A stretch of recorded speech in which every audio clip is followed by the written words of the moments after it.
Well, friends, I'm losing my voice, as I think many of you are, with all of the cedar and things in the air. So if I end abruptly, it's probably because I can't talk anymore. But we'll see how that goes. We are entering into or this is the last part. Excuse me, I should say, a two-part series, Grace Upon Grace, where we're looking at really why do what we do and what we do. And last week, we talked about that in terms of loving God, loving people, making disciples, the mission to make disciples. And obviously today, when we talk about the Great Commission, where Jesus himself commands us to go make disciples, that's a big part of what we are, or the central task of what I believe that we are up to here at the church. But last week, we talked a lot about different things that we were doing, and it's been really great to see all the kind of growth around the church. But today I thought I'd also talk a little bit about what this church is up to outside of the walls of the church, so to speak. And then we'll shift to why, and really ask a bigger question, why? Why everything to do with this whole thing?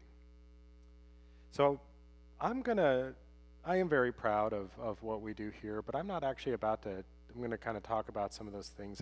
It's more that I want you to know. Sometimes I realize that I have a bird's eye view that very few people have with what is happening at our church because of all the different services that we have and different groups that it's easy to not realize all of the ways people are serving God here at this church in ways that you can also serve God at this church. So, for example, just looking at some of the things that we do to impact outside these walls, this last year, for example, 2 different groups went on international mission trips. We had a mission trip to Kenya that's going again this year, and then we have a mission trip to Guatemala that we did, and it was just really, I would say, just the Bartle family that went this last year, and next year we're going to have a bigger team going. And those are just ways in which this church tries to go and make a difference far, far away from what we're doing here. But much closer to home is something that I have seen a lot of growth in this last year and very proud of. So you've heard me talk before about the Heart for the Homebound. Many of you in this room participate in that. It's a Wednesday gathering around 1:30, I believe. They gather here at the church, and they basically decide who they're going to go visit. And every week we have about 200 folks that watch the service online.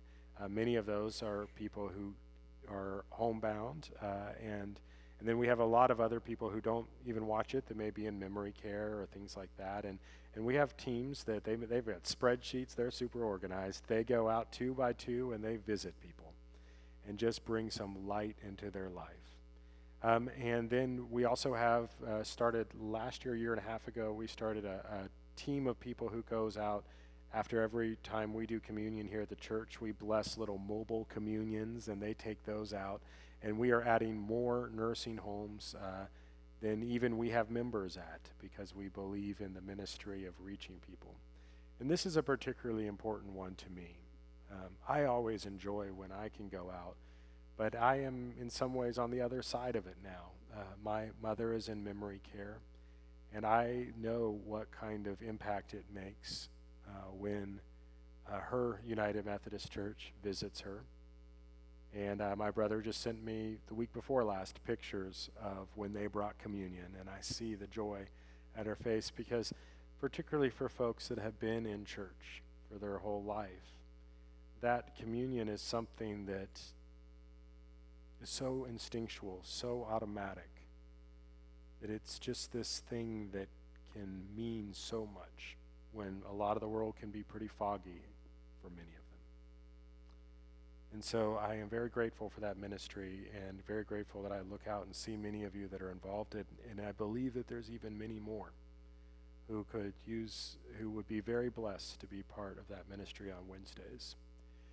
We, of course, like many churches, are very good at making things and sending those out, but we have a wonderful Faith Stitchers community. I take blankets quite frequently to people, and And again, I've been on the other side of that. I know many of you have. I remember when my son was sick and we were in NICU, we received blankets from all over the world, as far as like Washington State. I still don't know how that church started praying for us, but they did, and they sent us a prayer shawl, and I loved to just have those with me when I would be feeling far from God. And another one of the things that this is the only church I've ever been to that we are involved in is a group makes stockings. They call it Grandma's Stockings. I think they made over 240, 250 of them last year. A lot of work. Go out for kids that need stockings, and it's just a way of being there to love people, even if you never see who they are. Showing them a little bit of a God who loves and cares for them in really difficult times in their life. I was never faced being a child and not having enough to even have a stocking. But I can't imagine that it isn't a huge deal for those children. We have always been a church that has answered the call for giving whenever I've asked, like we did for Kerrville. We raised $24,000 basically in a couple of Sundays for the Kerrville flood relief. And that's something that you all have always done and have always been very generous with. In the same way, you've been very generous with making sure that we do everything we can to support the United Methodist mission as a total. And that basically every church tithes essentially to the Methodist denomination. And that goes to a lot of things. It's easy to kind of view that as like money that leaves the church and where does it go, but it goes to a lot of very important things. And one of the things that increasingly goes to today is to help support smaller churches. The average Methodist church, I was told this weekend, is 30 people. And they can't support pastors with that. And so churches like ours that have a growing congregation, we make a difference in churches you'll never walk into. And other churches joining with us are helping to pay salaries for pastors, helping to really do a lot of the apparatus that if those churches had to pay, they wouldn't be able to. And so it matters, and it impacts ministry far away, let alone the way it impacts the global church, which is basically what makes it possible to do a lot of those global initiatives. Now, the UWF, I'm not even going to try to summarize because they do so much. What I'm going to suggest to you is find somebody in UWF and just say, what do you guys do? And I think you will be surprised. And I will tell you this, if you are a woman and you are looking for a group of people that want to make an impact, find yourself a circle, get involved, because they do a lot. They do book studies and volunteer all over the place, and just an incredible group of people. And this is the best unit I've ever seen here, and I can't say enough of them. They are really an incredible group of people. Now, I'm going to talk a little bit about donations in a second, but I'll say we also have things that we do, hands-on missions from Army. If you like to build things and you wouldn't mind, for example, going with a bunch of youth to teach them how to use power saws and things, we've got opportunities for that. We do ramp builds and sorts of things like that in the year, and there's a lot of chances to do that. People do a lot of work around here to help out to make it so kind of small maintenance things. There's just lots of ways you can do hands-on things through our church. And about donations, this year, and really because of Hannah Salazar, who's just our amazing Wesley nurse here, we're starting to get some idea. And I believe she said these are all undershooting the numbers. But this is kind of what we think in the ballpark of what you all donated this year. So she says that she thinks that by counting trash bags and average weight per trash bag, that she thinks that you donated somewhere around 840 pounds of clothing. That's not the manger donations. That's just other stuff. And 4,200 pounds of food, again, not GAP. That would blow those numbers out of the water. 960 feminine, I can't say that word, hygiene products, and 10,200 diapers. Now, it may have been a while since some folks in here were buying diapers, but let me tell you, they are very expensive, and I got my kids out of diapers only to have to buy diapers for dogs. So it's just diapers, diapers, diapers. And so there are some very grateful people that we give the diapers for. But we also give jackets, shoes, blankets, backpacks, quarters for laundry, gift cards for grocery, toys, and gifts for veterans. And that is just kind of church-wide efforts. There's also individual Sunday school classes, groups that give and do their own ministries. And so there are tons of ways that you can give through the church. You've heard me talk about it before, but this year has been a particularly pivotal year for our Gap Pack ministry. That's our God Always Provides. And what that is it's a food ministry where folks buy food and then they pack the food and give them to kids for the weekend. So kids in need can often get food in the school week through the school, but they don't have weekend food. And so that gap is where this church fits in. That ministry has grown huge amounts. You can ask Diane Hickman, who organizes it, and but really it's an incredible group of folks. And if you look at the number of kids in the school district and what we support every school in the school district plus a couple in Comel, you will find out that right now, I believe, we are supporting 1 out of 16 children. Which again, we're not a huge church. We're just a church that cares. A church that believes that making an impact, being a light outside of these walls is important. I'm both inspired by that number and deeply sad by that number because I wish that wasn't the case at all. But I am grateful for it. And my wife, as you know, is an elementary school teacher. In every class she's had here, she's had GAP kids. And many school teachers and retired school teachers here know that beneath the apparent facade of normality that you see around you is a whole lot of hunger and a whole lot of need. And I'm grateful that this church has answered that call. Altogether, and again, I think this is very undershooting it, but altogether, for volunteering outside of these walls, so not volunteering for anything to do with the church, not ushering, not choir, not any of that. This is people who are volunteering through ministries of the church outside the church, or to impact outside the church, I should say. We believe that we have volunteered 12,848 hours last year, which is really pretty cool. But this is the number that I'm most impressed by.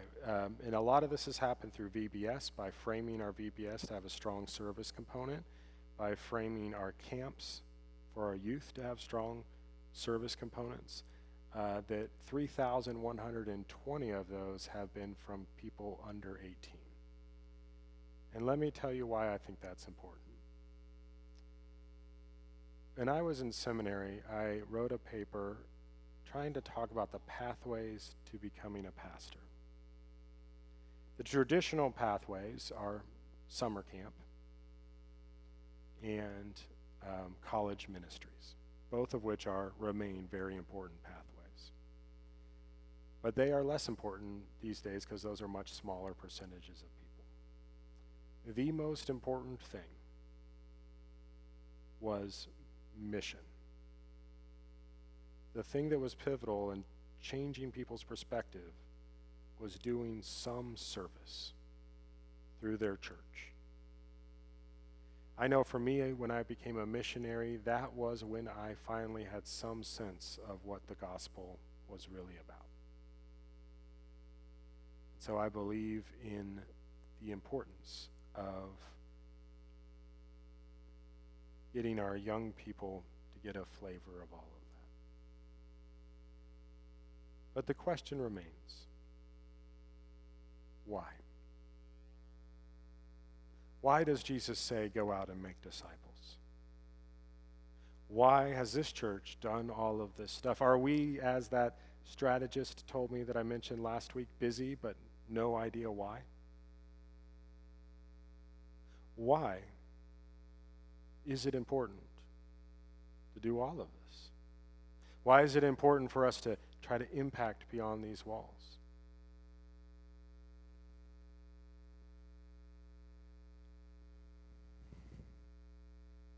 Broadly speaking, and this is, of course, an oversimplification, but broadly speaking, there are two understandings of the why for church. One kind of whys in the Christian community, and both of these have strong scriptural warrants. You can find interpretations of Scripture for both of these. But one of them sees the why of the church generally in terms of this, as a life raft, so to speak, to save people. And that makes a lot of sense. You can think of a lot of different ways that Jesus talks about saving the lost, for example. But the basic idea here is this, that the world is terrible and getting worse. It's a place of darkness. And whether it is after you die or whether it is when Jesus returns, your job, the church's job, is to get as many people on the life raft as possible.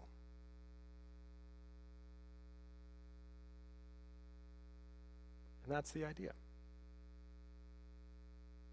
What happens around, not that big of a deal. And yes, we might do things because we want to be nice or do as Jesus said, but the main purpose, the why, is to save people from damnation.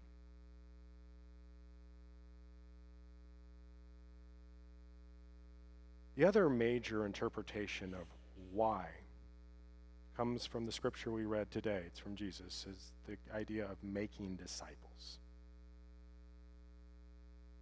That the main purpose is about this discipling. And of course, both everybody was making disciples, but that this means a certain kind of thing. That they have a role not to kind of pull people out of this world, but to transform this world. And I don't think you would be surprised to think that this is what I believe is the Methodist understanding, but certainly mine. So what does that mean? And why would we think that, or why would I think that? And it, to me, it goes back to the entire story of why it is all here. Why any of this. And why it's connected, that it is not just what we do here, but what we do out there, that it's all the same why. It goes all the way back, I believe, to Abraham, when he was known as Abram, when God first calls him in Genesis 12. And what does God call him to do? He says, come, you're going to leave where you are. You're going to become this nation. Your descendants are going to number like stars. And he tells him that I am going to bless those who bless you and curse those that curse you. That's a way of understanding that they are going to be a vehicle of God's will and God's presence and God's blessing. That he called Abraham to form a people that had a purpose through which the world would be returned to God.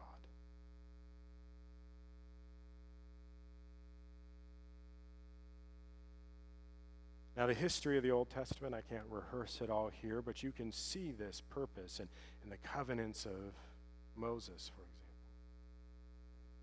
You can see this in the prophets and the works of history where basically what is happening is decision. Are you going to be my people, represent who I am, be the light that I have called you to be? Are you going to accept this purpose, this calling? Are you going to be mine so that the world will know who I am? Or will you not be?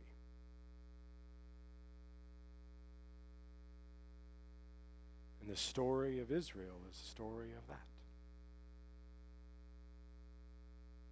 And then in the prophets, you start to get this language that even though they have not lived up to it in many ways, almost always, prophets start to say, God is going to be at work. God is going to write this on your heart. God is going to do this thing. God is going to act. He will call a people who will be his people, his purpose, his light. When you get to the New Testament, it's so much over the place, it's almost we miss it, right? The Magi coming from all over. What does that mean? Jesus sending out disciples. What is this about? This purpose. Jesus saying, you are the light of this world, a city on a hill. What is he talking about but being God's people? About accepting this purpose. What does it mean to follow him? To make God's purpose your purpose.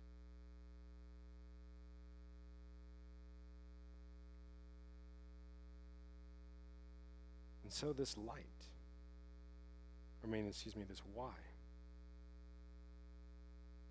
to be God's people, to be a blessing, to be the people through which who God is known. See, central to the entire Bible is this reality that we don't really know God. That the world is full of all sorts of different ideas of what is good and what is bad and what is God and what isn't God. And what God's people are supposed to do is live in such a way that who God truly is can be seen in them. So that when people see them, when people see a group of people helping people that they do not know, when they see people who are prioritizing the work of God and this task, this purpose ahead of them, that they would say, there is a God of love. There is a God of love. And the people would come to know God through them. When you get into the writings of Paul, for example, he begins to write about this identity in Christ. What it means to belong to Christ, to be Christ's people, to inherit this greater purpose that has been there. And Paul knows all of this. Paul says, we are inheriting this. This is our inheritance. And he starts to talk about this, about having a citizenship here in God's kingdom. Not one that is far after you die, but in this idea that you belong to God. You are to be different. A light, a purpose, a why. Now, to be very, very, very clear, this is not saying that there is not darkness. It is not saying that in our lives are not 100,000 reasons why you might say there is no God of love, or why your struggle might seem like it is overwhelming, or why you cannot imagine why God would have any purpose for you, at least not now.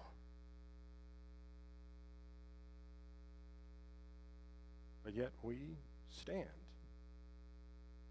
with Paul, with others, with that same question ahead of us.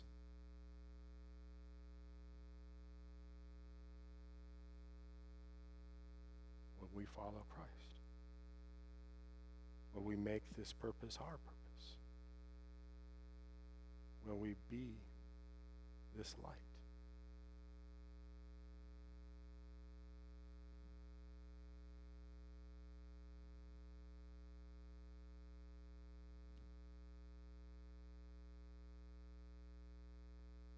I know it's a struggle.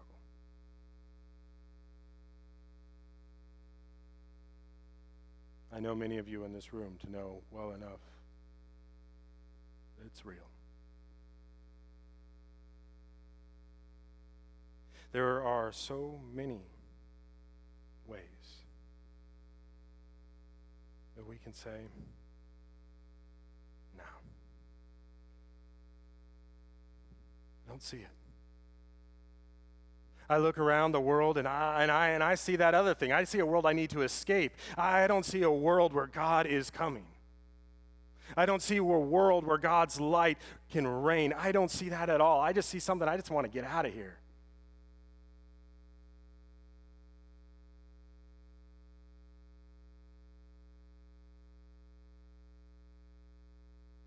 Why? Why is God calling? See, the amazing thing, the thing that changed in Jesus Christ was this why was not just something that happens out here. It wasn't just that, hey, believe that things are going to get better, that there was some other thing that happened. And when he talked about it in terms of new birth, this idea, this change, this thing that happens within us. When the death and the resurrection of Jesus Christ, that there is a change. Where we come to know his forgiveness. And when we come to know his forgiveness, we come to know a light that is within us, that is within you. And what we say is, if God has changed me, if God has forgiven me despite all of my sin, if God has seen that there is light and possibility in me, if God has given you this purpose, then it can happen out there. What has happened in here can happen out there.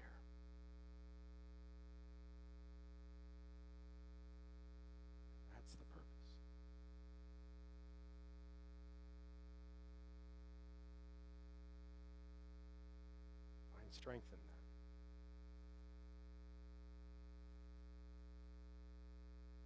that. As some of you know, I am an insomniac. I wish it wasn't the case, but I am. Which means I'm often up before the sun. They call it the hour of the wolf. But it's that time, and it happened actually to me this morning. It happened to me at 3:30 in the morning. You wake up. Part of you just wants to kind of just pack it back in, right? Or maybe you wake up and you struggle. Worries and concerns. But then at some point you have this decision. Am I going to live in this darkness? I mean, am I going to just struggle and be here about how there is no light, how I'm so tired, and all of these things? Or are you going to get up, right? I love that moment. I love that moment when you look outside and the first bit of dawn.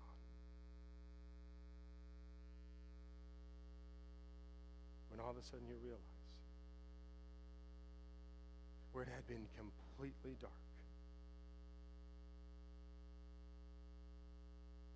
there is now light. A light that the dark cannot overcome. And you know that light is coming. You know that light because it's in here.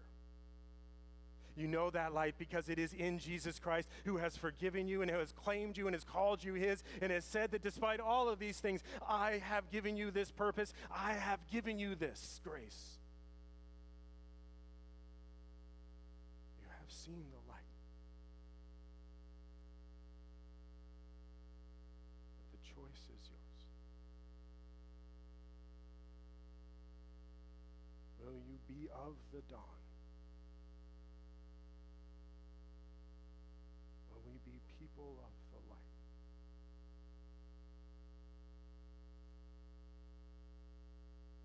You know, there's a lot to church. And it's very easy, you know, to get caught up in it. We got buildings to maintain, spreadsheets, all those kinds of things.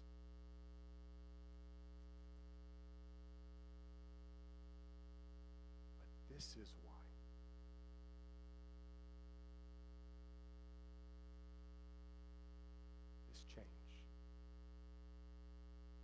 This change.